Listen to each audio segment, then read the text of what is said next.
All right. Well, again, guys, it's a best of 5 finals. There's no money on the line. There's no monetary value. There's just the glory that one of these two people right now will be the first ever STARBOW champion as far as the pro tournament scene goes. I'm Rifkin, joined today by Zombie for casting. Of course, you guys are watching on Beastyqt TV, and I hope you're having a hell of a time because this has been a very interesting break from the regular StarCraft 2, to say the least. Spawning in the top right corner, though, a former Brood War player. He is returning to StarCraft 2, albeit maybe temporarily, the yellow Terran player, Beastyqt. And in the bottom left, as the purple Zerg, it is Heusa.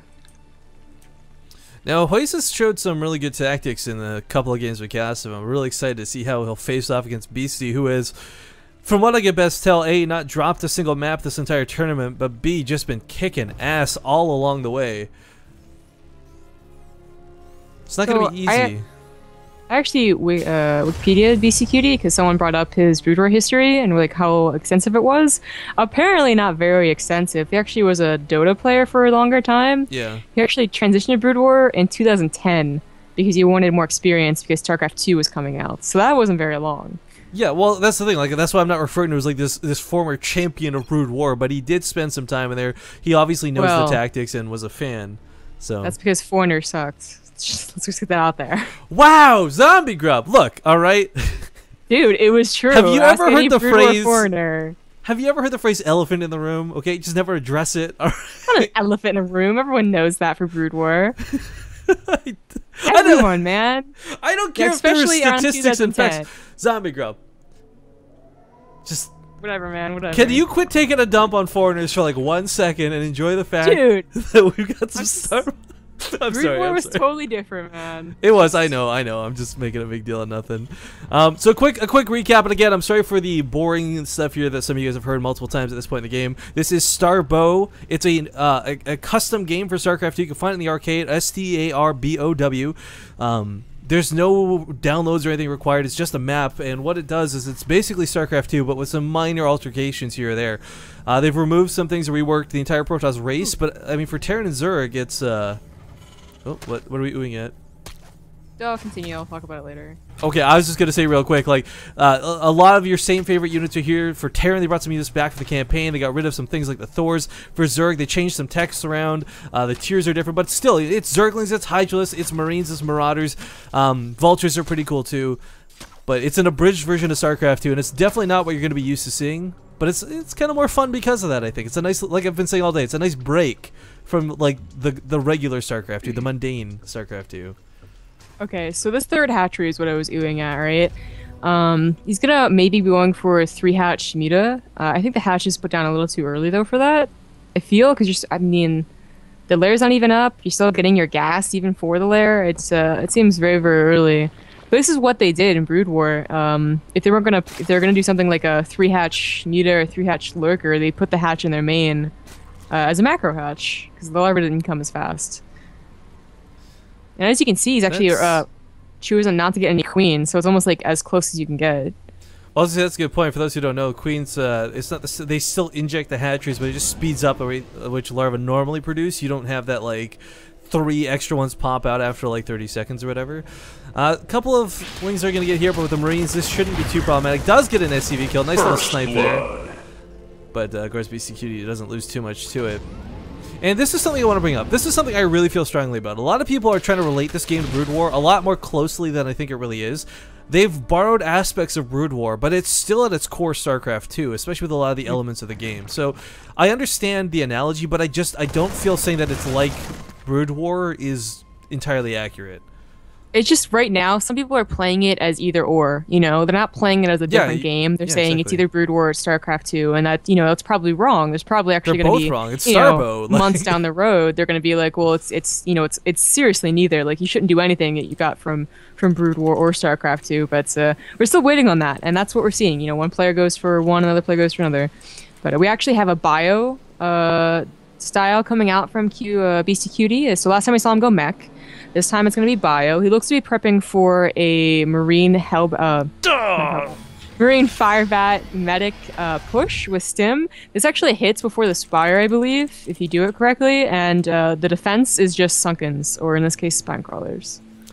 We do see medics and fire bats coming out here, guys, and yes, fire bats can stim and medivacs do the same healing they used to. It's worth noting they gave medics kind of a cool little ability. It's like a second tier one. I don't think it's really worthwhile, but what it does do is it puts like a defense matrix type spell, like a shield on a unit. It's got about 100 health or 150 health depending on the type of unit you put it on, but it's kind of cool that they've paid attention. They haven't just simply brought back medics, they even like, you know, enhanced them slightly. And this is again that element of STARBOW, not Brood War. Spire coming up here for Heusa, and one thing I do want to point out, guys, we haven't brought this up today, just because I heard Zombie put the emphasis on it before.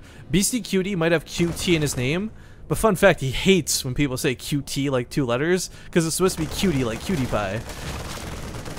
Yes. Just well, fun facts.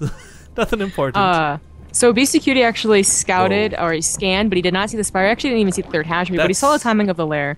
He's also Heusa has scouted Beastyqt move out. This is what I was talking about. This move out happens before the Spire hits, and as such, you need Spine Crawlers. And I guess like 4 was actually okay with Sunkens, but I don't know how 6, well. Like this is quite a few. I don't know of how them. Spine Crawlers versus or Spines versus Sunkens. Like I don't know the difference between them. You know, so maybe this is actually as many as you need. Quite clearly, one goes overground and one goes underground, Zombie Grub. Okay, shut up. Anyways, Jesus. Well, no, he actually canceled the last one, so he's got exactly 5. He got some lings running about. Okay, so Firebats, the analogy I want to make real quick, they're not quite like Hellbats. They don't have that giant wide cone in front of them, but they do attack rather rapidly and directly in front of them in a pretty nice cone. But it's not the insane cone that Hellbats have. They also have Stim. Yes. So if they're already not attacking fast, it becomes even faster. Yes. Okay, the mutas are out. Or no, those are the lings, but the mutas are also out, and they are going across the map. Heusa checks for what could have been a third. It's not there. You really can't push into the amount of Spine Crawlers that he has. Sometimes, if they have Firebats, they actually try and push through, and the Firebats actually do really good damage against the drone. So if the Firebats push through, then that's great. But obviously, he didn't try that here. The mutas, they can be tricky to deal with. You need a lot of missile turrets most of the time. If it's like Brood War, I don't know how close it is. So. Yeah, sorry guys, I was trying not to interrupt Zombie to bring it up. There was +1 marine weapons on the way. I'll try and show you the upgrades a little bit more. Some of these I'm starting to take for granted because we've cast so many games on it, but I am fully aware you guys aren't aware of what all the icons look like. For example, there's that defense matrix I was talking about that the medics get. They can shield units for a rather large health pool, but despite the fact that Mutalists are in the base here of Beastyqt, he's not opting to stay at home. He's hoping his production can take care of this, and he's just going to push into that Spine Crawler wall. No Marauders with this, but of course doesn't really need the Marauders. No longer have that sick bonus damage versus armor, just simply a flat damage rate. Stims in immediately, and looks like the, the Firebats die right away, and medics are doing a great job of keeping the Marines alive. These Spine Crawlers will fall, and there's nothing at home right now to defend with this. Mutalists are actually going to come back home, and Heusa could be in a bit of trouble here, Zombie Grub. I think he is. He really did do a lot of economic damage to Heusa or to Beastyqt, while Heusa is getting a lot of economic damage into him. Wow, okay. So this is actually looking really bad for our Zerg player. All the drones are going to go down. He does have a third in the usual spot, but it's just not going to be used. The Lings cannot get back there. That is a perfect position for Beastyqt. And like I said, Beastyqt didn't get anything done. Like, he missed out on the defense matrix, but that was it. Didn't lose a lot of tech to that. Looks like this will, I don't know, even if this gets cleaned up, it's going to be just barely. This was a lot of workers killed, of course, through this attack. 18 did go down. But Heusa's got that lower right base, and if you can get that going in secret, I mean, these medevacs are going to die. Or, sorry, these medics are going to die, not medevacs. Well, I love their death sound. I guess he quoted it. They're not as good as the Brood War ones, where it's like, ah! Like, it was creepy. I still think Ghosts have my favorite death sound. Like, they're the most dramatic death. Like them and Queens too. Queens are pretty bad when they go like nuts. Yeah, look at all the missile turrets. Jeez. Well, one thing we do see coming up is the Lurker Den, guys. For those who don't know, Lurkers tear Terran armies apart, and there is actually the passive mode to Lurkers, I think it's called. I don't know the actual name of it. We'll see it once it comes out, but. To explain what that is, oftentimes if you burrow the Lurker, what people would do, and I know this much about Brood War because this was like something heralded so much, is that they'd force the Lurkers to, like, you know, focus on like an Overlord or something, so they wouldn't attack the units that walk over them. So they bait them into walking past the Lurkers, and then suddenly a rain of spines come up from the ground. There was stop position lurkers too, like that maybe you're talking about. Oh, stop position. Sorry. Like I said, You I'm just not don't let them attack. Yeah. not a Brood War champion here. Just what I've seen and heard in VODs. You're close, right? Like you're pretty much spot on. So Hey, you just don't attack with the lurkers. So originally, like what happens is you push into the what you don't know is a lurker field, and it comes out, kills maybe like 4 Marines. And you're like, oh, don't go into there. But if you hold and you get right on top of all the lurkers, suddenly your entire army could go down. It's actually pretty terrible. Oh, full drop coming here towards the main. Defense Matrix has been started up once again for those medics, and of course we got the Science Vessels and Irradiate to follow this up. Spire is going to be focused down here, and I don't think Heusa can save this. He is too far exposed with his army.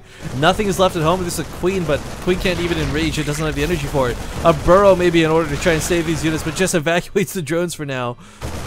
Of course, this is not a medevac, guys, so the Marine stimming is actually hurting quite a bit here for Beasty, but looks like this will get cleaned up in the end.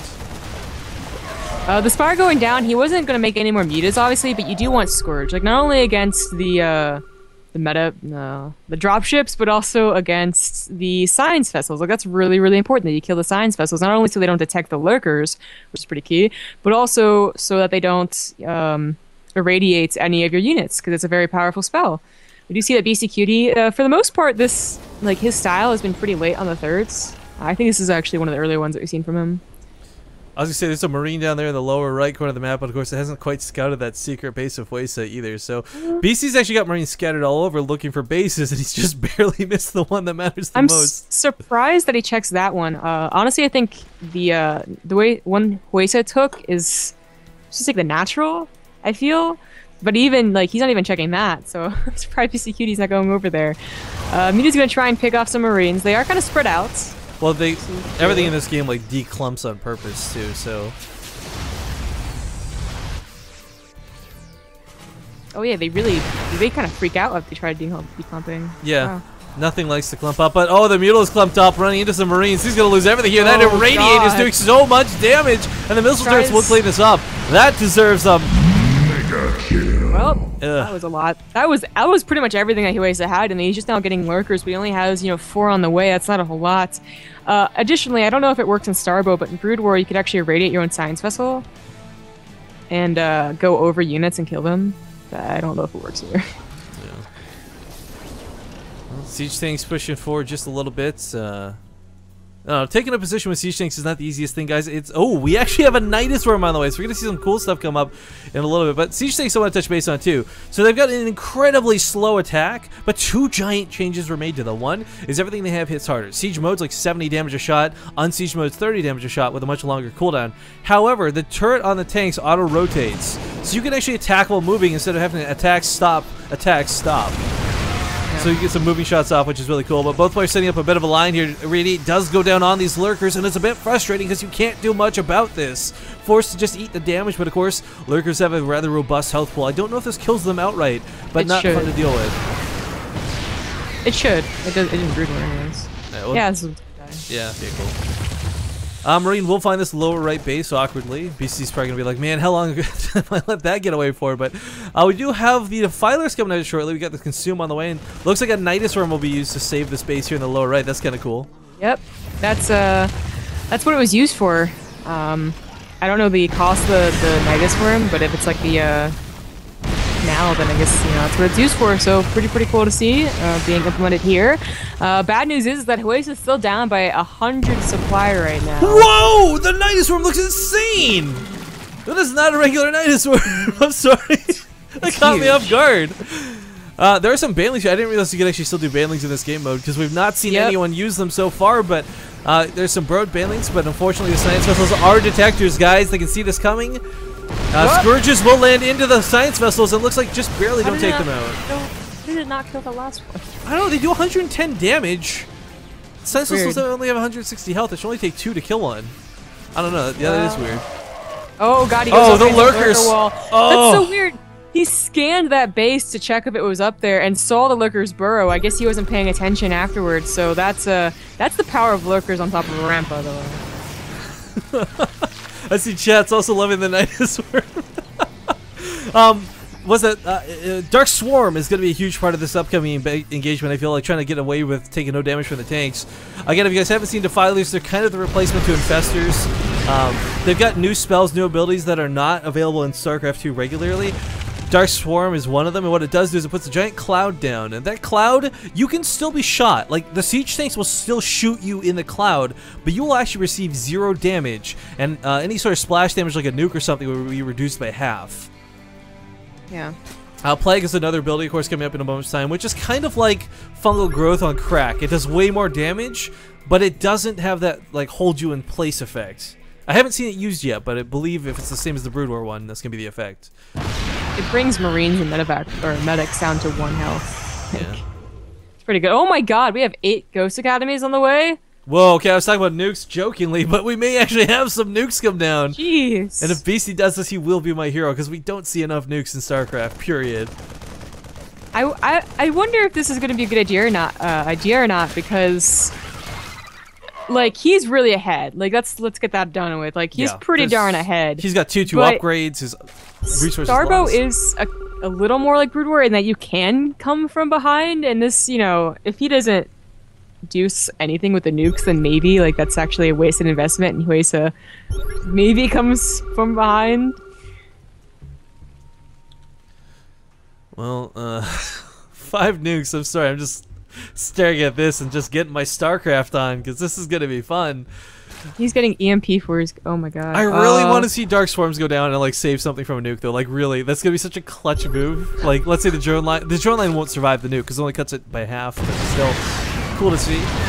EMP, of course, is used on the Science Vessel guys, not on ghosts like you're used to seeing. And there's the Dark Swarm I was talking about before. Scourges are gonna fly into this. Unfortunately, they are irradiated, so it has to use them all. Where are those Defilers? I want to look at the tooltip for Dark Swarm. Here we go. Bottom left, yeah. So summons a dark cloud to target an area which causes ground units with it to be immune to range damage. Only take half damage from area of effect attacks. So a nuke's going to be cut in half, but of course the nuke still hits pretty darn hard no matter how you look at it. 300 damage, 150 is the half damage. That's still a lot. Actually, you know that medic ability you're talking about? That used to be on the Defense Matrix? They used to be on the side. Yeah, as well. I'm not sure why he changed that one. It's an interesting choice. Battle Cruisers! Do you know what Battle Cruisers have now, by the way? No. They still have the Yamato cannon, but they've also got a blink. What? Okay, yeah. well, no, the attack's happening. Dark Swarm is down. And as we can see, no damage is going out. And as he moves forward with the Lurkers, these tanks are in so much trouble. Plague on the Marines! Heusa will break the lines here at Beastyqt. But of course, the Marines will get brought down to 1 health. They cannot be killed by a Dark Plague. Huge nuke going off in the main. Triple nukes! 4 nukes! Quadruple nukes! And they're cloaked right now. Beastyqt gonna absolutely do some huge damage. 1, 2, 3, 4 nukes go off, and nothing really dies. A little bit anticlimactic, actually. It was awesome to see. It was cool to see. Even the Defiler lives to see another day, but Beastyqt, a bit of a showmanship. Has some showmanship, I guess. So many Defilers, though, is going to be difficult to deal with. EMPs, I feel, are going to come into a big effect this game, coming from those side vessels, making sure that there are no energy on the Defilers. They can consume units, but you never want to consume a good unit. A couple of ghosts over here also have some nukes prepped and ready, primed and ready. Nuke going over here in the bottom left, but oh, he's unloading into his own nuke! Beastyqt, no! Okay, more nukes coming off all over the map, and this guy is putting on a show for us guys left and right. These drones are going to go down this time. Oh, no. This one's going to get the mega kill. Nope. Mega kill. Still gets a ton of units nonetheless. Now, he is not self-nuking himself, but hoping to bait Heusa's army into this if he was not paying attention. Some Marines are going to get caught in splash, though. Not too many. Still using the nukes. He's trying to zone out the army of Heusa by doing this. Like, this is really trying to keep him backwards and at bay. There's so many Defilers that he just can't take this army head on. Dark Swarm is way too good. He's going for mass science vessel. Like, he's going for mass nukes is what he's doing, Zombie Girl. He's going for both. How many nukes is this game? Vessel. We're in like double digits for the nukes. This base at the bottom right may finally go down. Lurkers will chop up those ghosts, and One Marine is vigilantly trying to take out this expansion, but Beasty's taking more bases behind this. He's not behind. He's not wasting anything. Dark Swarm. Oh, the Dark Swarm. Where's the Plague? Where's the Plague? Oh my god, everything within these Dark Swarms. Beastyqt in full retreat right now. He's got to get some Irradiate, some EMPs. He's got to use these Science Vessels some way, somehow. The Ultra's giving chase too. This is looking really bad. Oh, there's the Irradiates. But the Irradiates are damage over time. They're not quick. They're not fast. Lurker's moving forward now. Once again, more Irradiates coming down. Beastyqt is not looking too good right now, guys. But he's got those extra bases to fall back on. I don't know if that'll be enough, though, because just like StarCraft 2, I imagine for a Terran player, once your production gets camped, you're probably in trouble.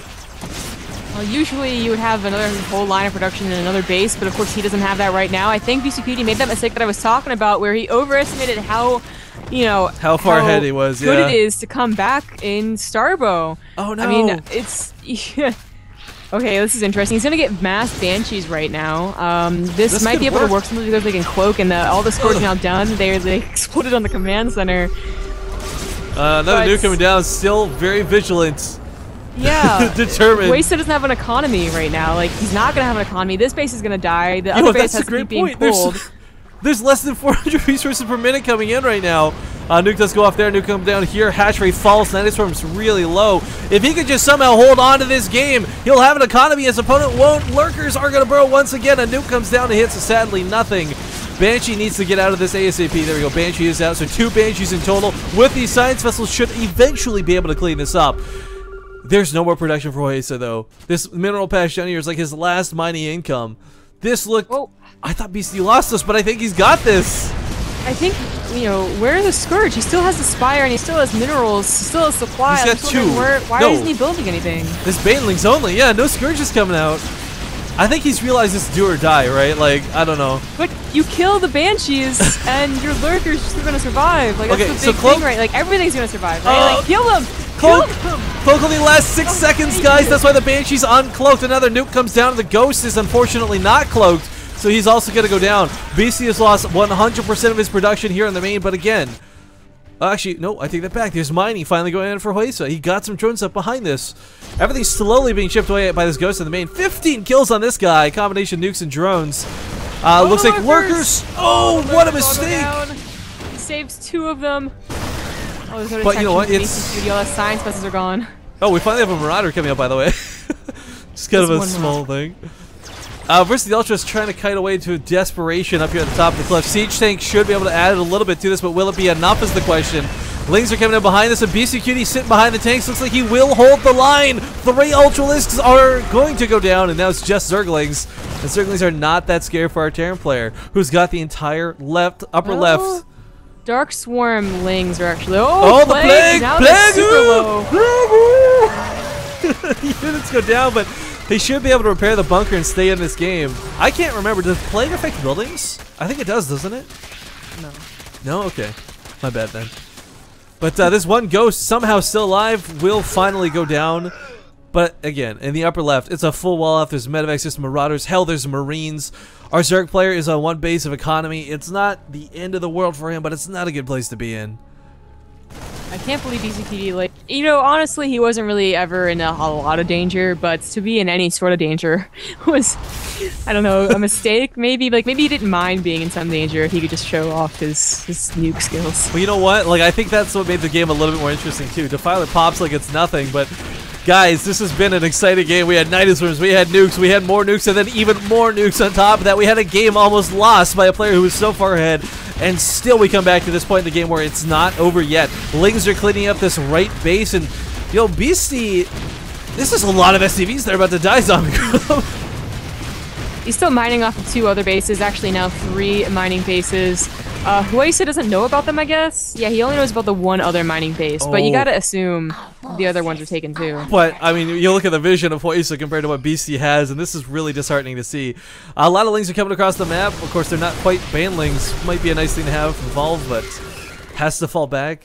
Let's look at these cute little widow scourges in the air. You know, the upgrades have been absolutely terrible, by the way, for Heusa. He had to give them up because he was so far behind, but he just never had an opportunity to get them. Yeah, it's 3-3 versus 1-1, guys. Like, if you can't see down here, the Game Heart UI does display that. And this is What I'm really just got a big dumb grin on my face about right now is this is game 1 in a best of 5. We got a lot more games coming out of both of these players for the STARBOW finale. But Beastyqt is definitely looking like he's got this game. I don't know. Yeah. Bottom right base is trying to be rebuilt, but this is not looking too good. We got a big storm and a unit here coming to the natural. Nidus Swarm going to be taken out. I didn't realize just how big that Nidus Cavern is, but much bigger than the regular one. Now Link's going to try it, but the choke between the natural and the extractor is really going to play against Heusa here. Yeah, that's it. The Lynx can't do anything right here. The Marauder's taking a lot of damage for them. In good game. Yeah, that's good game. I mean, that was a good game, let's be honest. That was not a game that would have happened if Beastyqt didn't want to show off his, showmanship. Well, however you want to phrase it, guys, we got game 2 coming up in a second. We're gonna squeeze in